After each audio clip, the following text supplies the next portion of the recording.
कुछ पुलिस का जिस प्रकार से हमारे आदिवासी और हमारे गरीब तबके के लोगों के साथ रवैया है, उसके बारे में भी थोड़ा सा बात रखना है।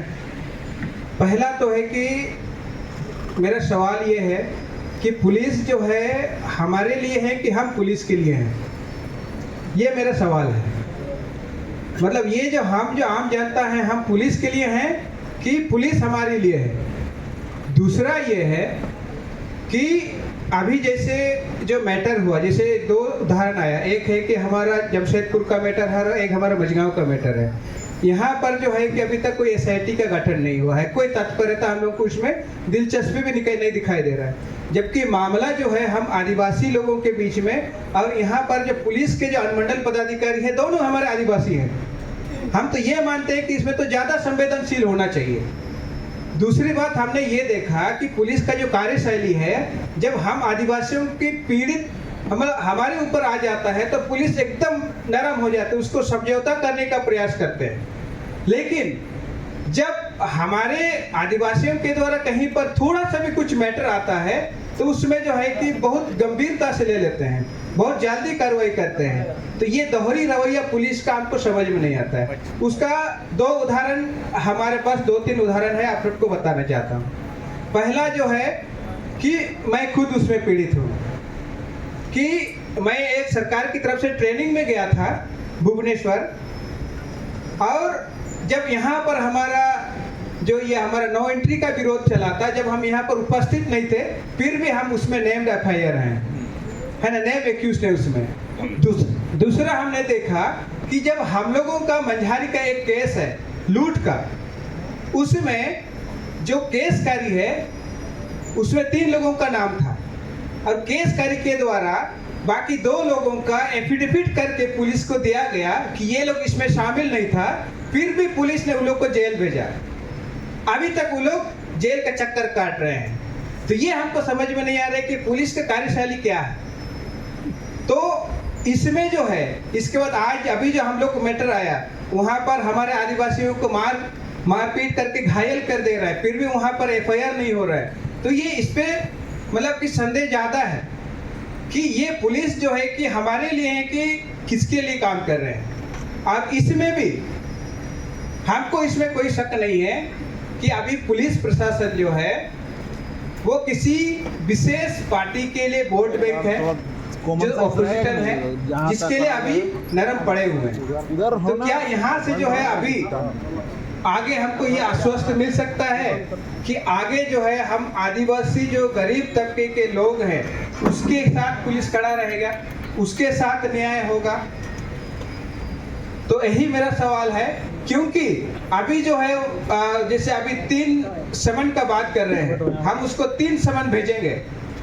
जब हमारे बीच में आता है, नॉर्मल से भी बात आता है, जैसे इससे पहले जो हेमरम जी बता रहे थे कि नॉर्मल से भी आपस में अपने जो मियाँ बीवी का झगड़ा भी होता है, अपना पति पत्नी का झगड़ा भी होता है, तो पति को उठा के ले जाते हैं। तो ये एक मतलब पुलिस का रवैया है।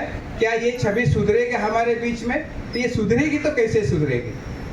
क्योंकि अभी तक जो हमने देखा है, हमारा अनुभव है, और हम भी एक संवैधानिक पद पे भी है, हम ग्राम पंचायत के मुखिया भी हैं, और थाना में हमारा कोई इज्जत भी नहीं होता है ना।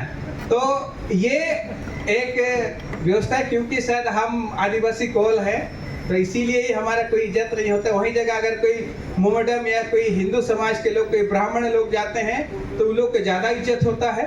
तो यहाँ पर जो है कि अपने लोगों के द्वारा शायद हम दबे हुए महसूस करते हैं। तो क्या अभी हमारे आदिवासी ऑफिसर जो है, पुलिस पदाधिकारी जो है, इससे हम उम्मीद करते हैं, आश्वस्त हो जाते हैं कि हाँ, क्या अभी जो है यहाँ पर हम आदिवासी लोग ही इस प्रशासन में हैं, तो हम लोग आदिवासियों के लिए इसमें ज़्यादा तत्परता दिखाएंगे। धन्यवाद।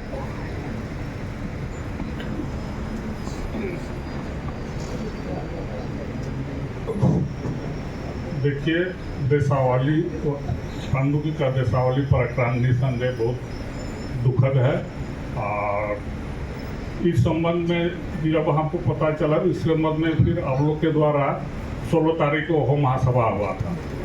और होम महासभा होने के बाद कुछ प्रतिनिधि लोग मेरे थाना में आए थे, हमसे भेंट किए थे।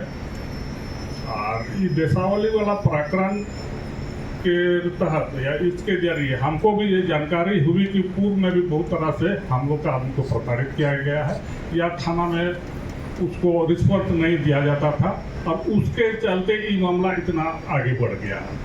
और यहाँ भी बहुत वक्ताओं ने भी यही बात कहा है, तो मतलब ये भी बोले कि वहाँ पूर्व से कई तरह की घटना आदिवासी के साथ होते आया है और इस पर कार्रवाई नहीं हुआ, और इसके चलते ये घटना में घटित हुई है। तो जब से हमको उस दिन इस सब के बारे में आप लोगों ने बताया, तो हम तो आश्वस्त कर दिए थे कि 1-2 दिन के अंदर में जिसका शिकायत था तुरंत उसको हटवा दिए, जो हमारा बस की बात थी। तो तुरंत उसका भी आप लोग को बताना तो नहीं चाहिए सबके सामने, लेकिन आप लोग जान भी रहे हैं, तो तुरंत 1-2 दिन के अंदर ही हट गया। तो जहाँ तक हमारा पावर है, जहाँ तक हम मतलब नियम से बाहर हम कर सकते हैं, उतना तो हम लोग कर ही रहे हैं। और बाकी तो कोर्ट कचहरी वाला ही है, उसमें थोड़ा समय लगता है। अब जैसे हमारे भाई ने बताया है कि कोई आदि हम भी वही हैं जो आप लोग बोल रहे हैं, अंतर थोड़ा इतना है कि हम ऊपर बैठे हुए हैं, कभी हम भी आपकी तरह नीचे भी बैठेंगे। तो उम्मीद रखिए और पूर्ण रूपेण आप लोग को सहयोग करेंगे, उम्मीद और भरोसा रखे। और भेंट मुलाकात कर रहे, जैसे कि इस तरह के घटना जैसे मझगांव का ही हुआ, जब आप लोग प्रतिनिधि बन के आए तब हमको इस तरह के थाना प्रभारी के मतलब खामियां हमको महसूस हुआ, और यहाँ भी वही चर्चा अभी तक तो सब आदमी ने कहा। तो कम से कम अभी मोबाइल का जमाना है, बहुत आदमी से तो मैं वाकिफ हूँ, भेंट मुलाकात करते रहता है।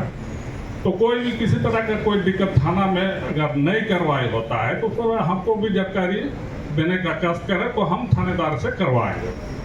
तो हम लोग उसी के थानेदार को करवाने के लिए, काम करवाने के लिए अगर नहीं करता है तो बोलने के बाद भी फिर हटा देंगे। तो हमको भी कम से कम ऊपर वाला पदाधिकारी को जानकारी होना चाहिए कि हमारा थानेदार कैसे थाना में किसके साथ कैसे बिहेव हो रहा, बर्ताव हो रहा है। तो जानकारी देने का प्रयास करिएगा, और पूर्ण रूप से आप लोग को विश्वास दिलाते हैं कि अब जैसे बोला कि हमारा ही आदमी है, तो हमारा आदमी को अगर सहयोग नहीं करेंगे तो किसको करेंगे। तो इसलिए आप विश्वास रखिए। धन्यवाद। जोर से